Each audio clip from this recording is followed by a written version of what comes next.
కూడా ఈరోజు నిరసన కార్యక్రమం చేపట్టినది. ఈ యొక్క కాంగ్రెస్ ప్రభుత్వం రేవంత్ రెడ్డి దిష్టిబొమ్మను దహనం చేసి ఈరోజు వారికి వ్యతిరేకంగా టీఆర్ఎస్ పార్టీ చెన్నూరు నియోజకవర్గం నుండి కార్యక్రమం చేపట్టడం జరిగింది. ఏదైతే ఈ యొక్క కాంగ్రెస్ ప్రభుత్వం అధికారంలోకి రావడానికి అనేక హామీలు ఇచ్చి అది నెరవేర్చడం చేతగాక ఇష్టానుసారంగా ఒక మంత్రికి పొంతు లేకుండా ఆఖరికి ఈ సీఎం రేవంత్ రెడ్డి ఏదైతే ఓటుకు నోటు దొంగ ఉన్నాడో ఈయన కూడా స్పష్టత లేక ఇష్టానుసారంగా హామీలు నెరవేర్చలేమని ఒకసారి మాట్లాడతాడు, హామీలు నెరవేర్చలేమని ఒకసారి మాట్లాడతాడు. ఇవి మీరు నెరవేర్చలేరు, మీరు ఇచ్చిన హామీలు నెరవేర్చాలని అసెంబ్లీలో జగదీష్ అన్న మాట్లాడితే కోడిగుడ్డు మీద ఈకలు ఏరినట్టు అందులో ఎక్కడైనా తప్పులున్నాయా అని వెతికి ఎక్కడో ఒక దగ్గర తప్పు అనే ఒక సూచికతోని చూపెట్టి ఒక సాకు చూపెట్టి జగదీష్ అన్నని అసెంబ్లీ నుండి సస్పెండ్ చేయడం నిజంగా సిగ్గుమాలిన చర్యగా ఈరోజు టీఆర్ఎస్ పార్టీ చెన్నూరు నియోజకవర్గం నుండి చెప్తా ఉన్నాం.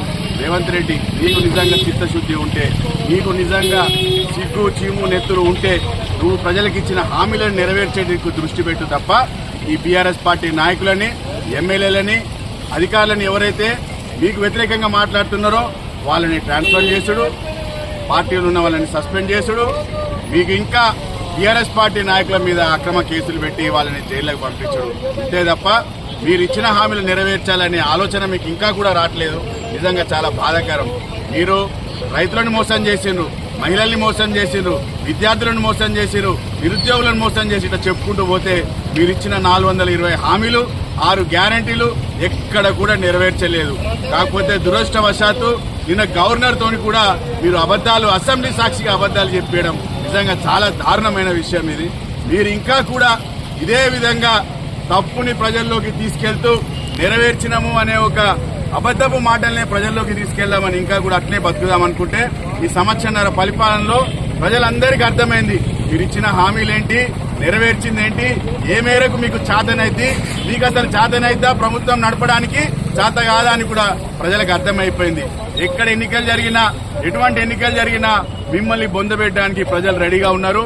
ఇంకా కూడా రేపు స్థానిక ఎన్నికల్లో మీరు ఊర్లలో పోతే ఖచ్చితంగా మీకు మీ నాయకులకి చెప్పు చీపులు దెబ్బలు తప్పవని చెప్పి నేను కాంగ్రెస్ ప్రభుత్వం రేవంత్ రెడ్డిని హెచ్చరిస్తూ, మీరు జగదీష్ అన్న మీద ఏదైతే సస్పెండ్ వేశారో అది తక్షణమే ఉపసంహరించుకొని జగదీష్ అన్నని రేపు మండే నుండి అసెంబ్లీకి ఆహ్వానించాలని చెప్పి క్షమాపణ చెప్పి మరీ అసెంబ్లీకి ఆహ్వానించాలని చెప్పి బీఆర్ఎస్ పార్టీ చెన్నూరు నియోజకవర్గాన్ని కోరుకుంటూ, మీరు ఎటువంటి ఇబ్బందులు గురి చేసినా కూడా కేటీఆర్ అన్నగారి పిలుపు మేరకు ఏ రోజైనా ఎక్కడైనా కూడా బీఆర్ఎస్ పార్టీ చెన్నూరు నియోజకవర్గం బాలకృష్ణ అన్న గారి ఆధ్వర్యంలో ఖచ్చితంగా కార్యక్రమాలు చేస్తూనే ఉంటాం. ఎవరికి భయపడేది లేదు. ఏ కేసులు పెట్టినా, ఎన్ని కేసులు పెట్టినా కూడా వెనకాడేదే లేదని మరొకసారి స్పష్టం చేస్తూ, ఖచ్చితంగా టీఆర్ఎస్ ప్రభుత్వం రానున్న రోజుల్లో అధికారంలోకి వస్తుంది. ఎవరైతే ఇటువంటి చర్యలకు పాల్పడ్డారో ఖచ్చితంగా తగిన బుద్ధి కూడా గుణపాఠం కూడా చెప్తామని తెలియజేస్తా ఉన్నాం. జై తెలంగాణ. కేసీఆర్ గారి నాయకత్వం.